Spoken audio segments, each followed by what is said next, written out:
हमारे सभी दर्शकों को क्रांतिवीर मदन लाहौरिया का नमस्कार। अपनी बात असली बात में आज हमारा चर्चा का विषय है किसान है भगवान का रूप।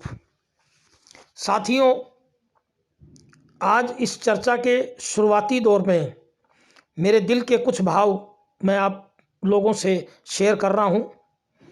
मैं एक स्वतंत्रता सेनानी पिता का पुत्र हूँ।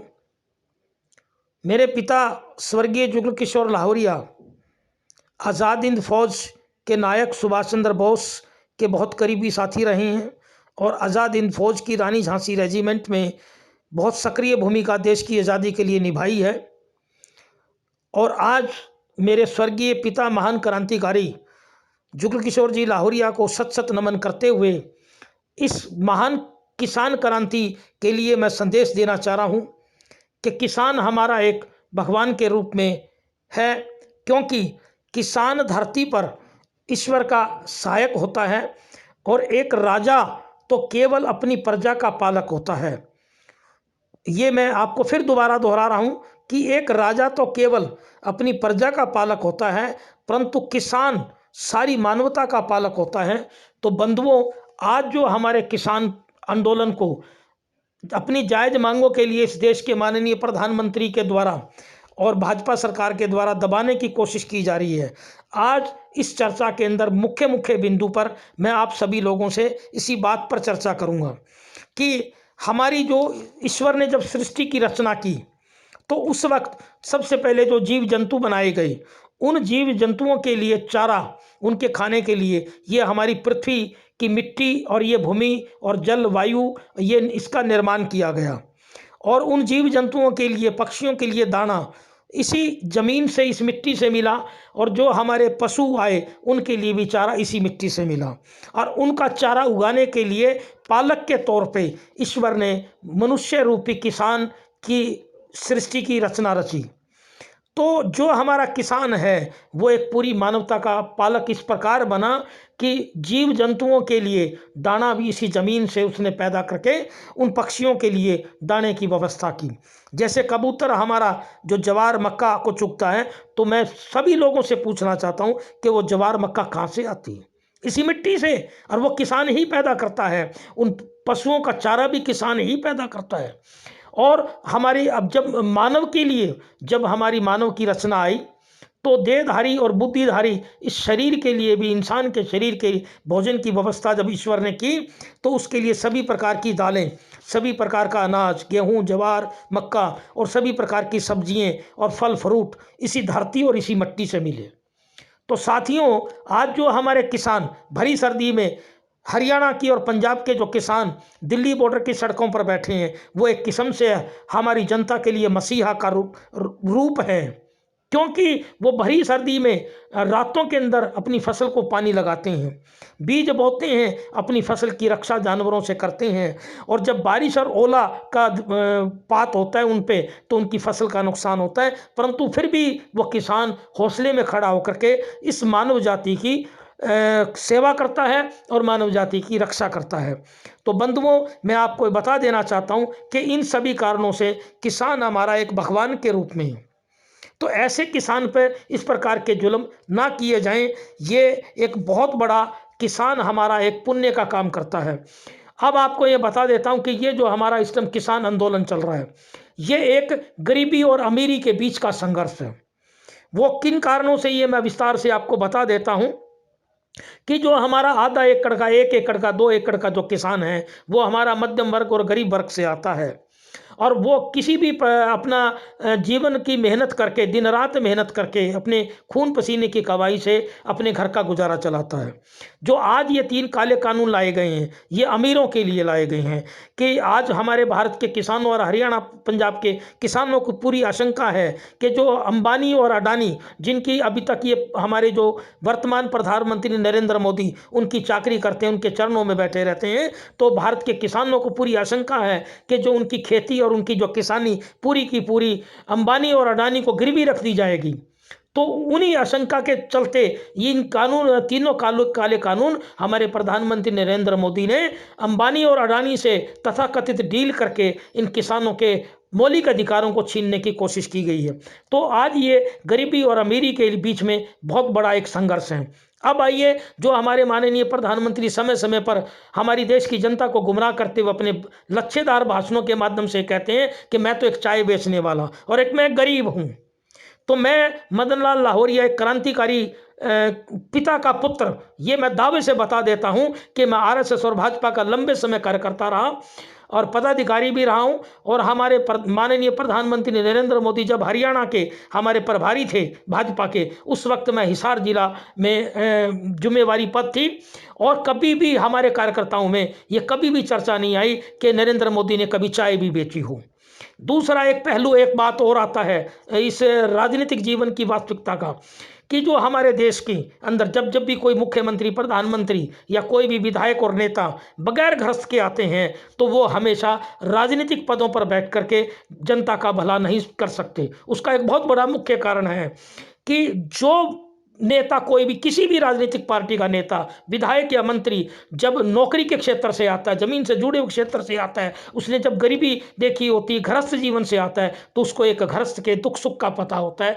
किसान वर्ग से जब आता है तो किसान के दुख सुख का पता होता है। आम घरस्थी को भी राशन चावल के रेट का पता होता है। तो जो हमारी भाजपा और आरएसएस के इस वक्त हमारे हरियाणा प्रदेश के मुख्यमंत्री मनोहर लाल खट्टर, उत्तर प्रदेश के मुख्यमंत्री योगी नाथ और हमारे देश के सत्तासीन प्रधानमंत्री नरेंद्र मोदी, बगैर घरस्त के ये तीनों, ये इनको किसी भी प्रकार के अनुभव नहीं है। ये अपने आप में नरेंद्र मोदी वेद शास्त्रों का ज्ञान और धर्म का ज्ञान के डींग 24 घंटे मारने वाले, इन्होंने कभी देश के मंदिरों का भी उद्धार नहीं किया, तो ये किसानों का क्या उद्धार करेंगे। जिस धर्म की राजनीति पे पूरी भाजपा की सत्ता केंद्रित रही है।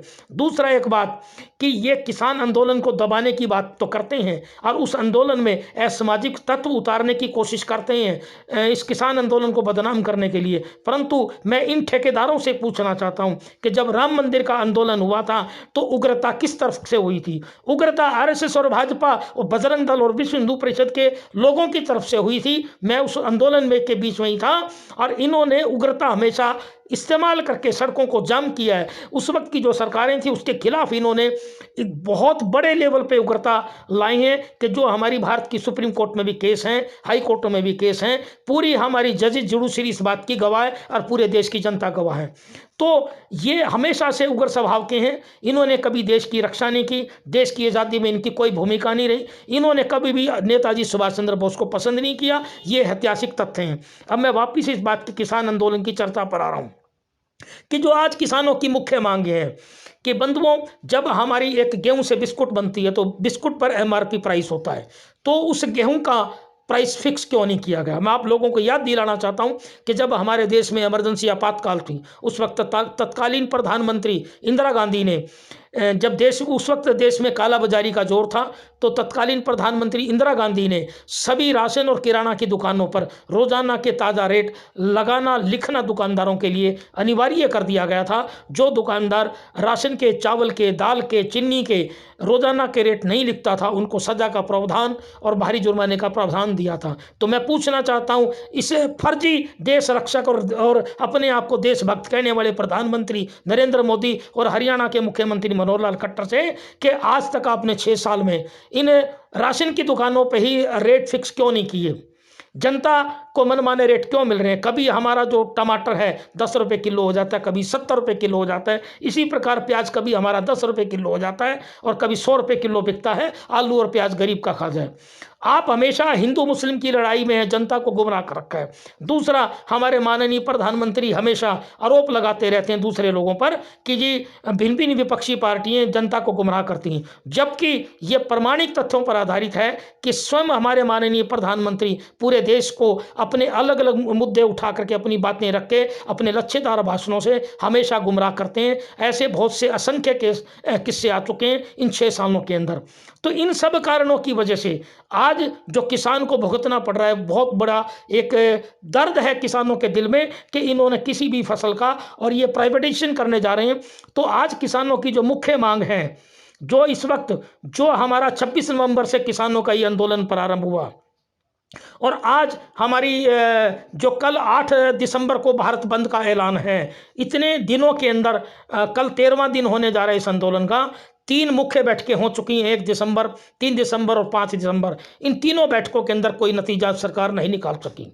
सरकार बार बार गुमराह कर रही है पूरे देश की जनता को, और अब आखिरी बैठक में इन्होंने कहा कि हम कुछ संशोधन करेंगे। उसमें भी मैं बताना चाहता हूं, सरकार 5 संशोधन करना चाहती है, जबकि किसान 23 संशोधन करवाना चाहते हैं। यानी कि मुख्य मांग है उनकी, तीनों काले कानूनों को रद्द किया जाए और एमएसपी की गारंटी का एक नया कानून ईजाद किया जाए और एमएसपी को कानूनी जामा पहनाया जाए, ताकि पूरे देश के किसानों का। दूसरा, हमारे हरियाणा के मुख्यमंत्री मनोहर लाल खट्टर ने गुमराह करने की कोशिश की, उन्होंने खालिस्तानियों का आरोप लगाया। तो मैं ये बता देना चाहता हूं कि जो विदेशों के अंदर हजारों हमारे साथी बैठे हैं, मेरे बहुत से साथी बैठे हैं अमेरिका कनाडा के अंदर, आज 6 साल से पहले उनके दिमागों पे कभी कट्टरवाद की पट्टी नहीं थी। मैंने बहुत से मेरे साथियों से पूछा जो कनाडा में बैठे हैं कि भी आप किस लिए कनाडा गए थे, भारत छोड़ करके विकास के लिए गए थे, तो आज हिंदू मुस्लिम और खालिस्तान की बात आपके दिमाग में क्यों आती है? क्योंकि इन्होंने प्री प्लान तरीके से, आरएसएस और भाजपा के लोगों ने विदेशों में अपने संगठन बनाए, और हमारे प्रधानमंत्री बार बार इसलिए जाते हैं कि वहाँ हिंदूज़म की लहर फैला करके और हिंदुस्तान में विकास की बात ना करके हिंदूज़म की लहर फैला करके और भारत के जो लोग विदेश में जमे बैठे हैं उनको गुमराह करके अपना शासन चलाए रखना। तो मैं अंत में इन सब बातों के साथ ये कहना चाह रहा हूँ कि जो किसान है वो हमारा एक भगवान का रूप है। तो इन हमारे चैनल के सभी दर्शकों और सभी साथियों से मेरा परम निवेदन है, एक क्रांतिकारी पिता का पुत्र होने के नाते मदन लाहौरिया का विशेष निवेदन है कि इस किसान आंदोलन का आप भरपूर समर्थन करें, क्योंकि हमारी रोटी, कपड़ा और मकान का प्रबंध ये किसान ही करते हैं, और हमारी रोजी रोटी का बहुत बड़ा साधन हमारी ये ज़मीन और भूमि है, कि जिसकी ये बिल्कुल भी ये माननीय प्रधानमंत्री नरेंद्र मोदी परवाह नहीं कर रहे। तो इस किसान आंदोलन के लिए तन मन धन से अपना समर्थन दें। और मैं सभी पत्रकार बंधुओं को कहना चाहता हूं कि पीठ पत्रकारिता, घटिया पत्रकारिता छोड़ करके किसानों का साथ दें, और उसी में पूरे देश का भला है। जय हिंद, वंदे मातरम।